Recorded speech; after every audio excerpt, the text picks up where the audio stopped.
Oh boy, oh boy, oh boy. Things are really interesting right now. There is a considerable amount of fallout from the prorogation or proroguing of Parliament. So to give you a brief refresh course on this, Boris Johnson has chosen at the start of September, with the Queen's permission, to prorogue Parliament, which means to suspend the parliamentary session for a period of time. In retrospect, he's not suspending it for 5 weeks like everyone is claiming. He's only suspending it for 2 weeks. Granted, he really shouldn't. Proroguing is a dick move. He wants to make it an official parliamentary session for a new government. Michael Gove saying that this isn't Boris being undemocratic, but allowing the Prime Minister to work on other issues like NHS funding. Do I need to keep this on the screen for the video? Because I might. I might do that. Doubt.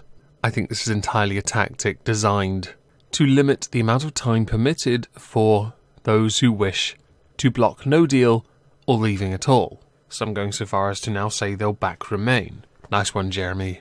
We're too scared to leave, so we'll stay. Okay.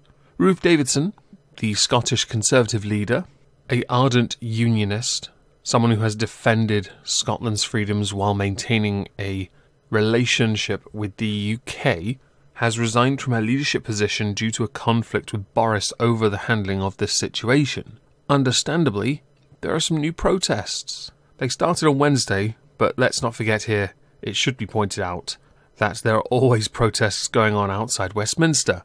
When I went through London last, and I got stuck at St Pancras for a while, I couldn't help but notice a considerable number of people wearing bollocks to Brexit t-shirts.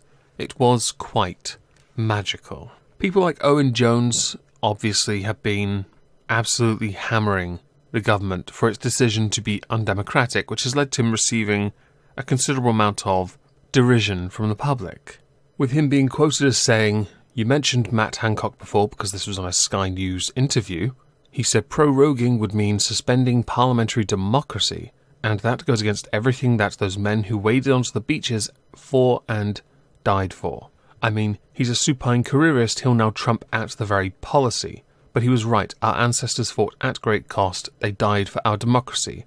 And we don't want Bullingdon Boys, a club that happily trashes restaurants, to start trashing democracy in the same way.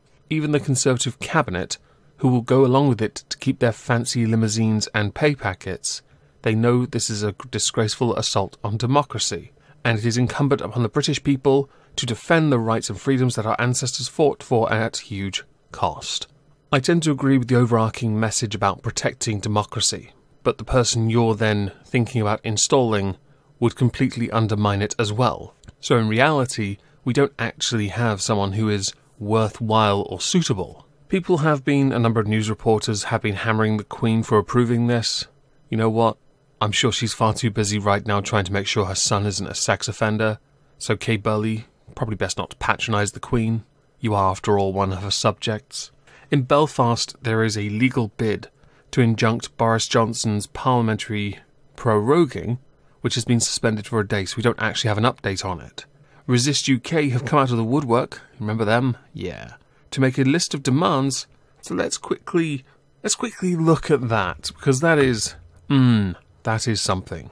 1. Removal of the Johnson government and the formation of a government of national salvation under the prime ministership of a candidate with cross-party support. So nobody then.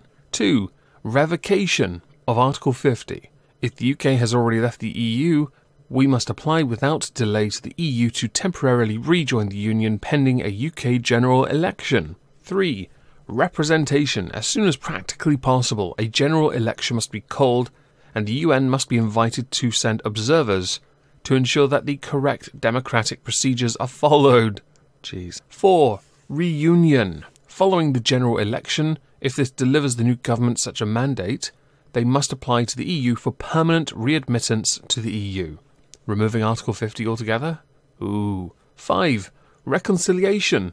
We're going to hug it out.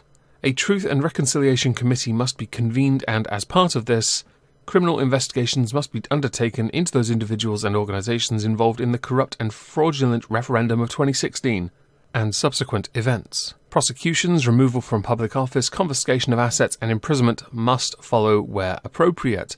Lol, lol, lol, lol, lol, lol, lol. Amazing. A point of contention I think I might mention just before we finish this is that the suspension of Parliament is for a longer period than normal as confirmed by the Hansard Society. So we do know this is entirely tactics-based. I know I mentioned it at the start. I do want to mention the Hansard Society do confirm this. Critics believe this will stop MPs from exercising their democratic right to block no deal. You can't block it. You're going to try to legislate it, but you actually can't. You're trying to legislate something that's in EU law under UK law. Which one supersedes the other? Oh, that's right, we agreed to their rules, therefore you can't legislate against it. To the pedantic few that might say, yes, you can, no, you really can't. It is inevitable. They are doing everything they can, MPs that is, to make this as incredibly uncomfortable as possible. Either to break the British people, which I don't believe the Nazis could do, so what the fuck do you think you're doing, into wanting nothing more than to stay in the EU. ResistUK have demands for permanent readmittance. Well, you can't have that. Unfortunately, every nation state must have certain rights and liberties as is equal. And I love how quickly you guys are defending the EU. Many point out that we didn't pick our most recent Prime Minister, so it'd be hypocritical to support him. I'll be honest, it was considerably more transparent, and at least some people got to pick him. Although based on recent goings-on, you'll be able to choose soon enough. Just got to wait your turn. Which won't take long, I don't think, and I think he'll win based on current polls. Labour are not doing very well. I stand by what I said yesterday. If you listen to people like ResistUK and don't deliver Brexit, as in leaving the EU, you will lose a lot of seats. The wonderful thing about the 160 people that signed that little cringe board yesterday was that now the Brexit party know which seats to go for. That's a lot of seats to lose for any party, and that's a big majority. One has to wonder just how far people are willing to go because they fear something the British people couldn't care less about. We made our choice. Now damn well enact it.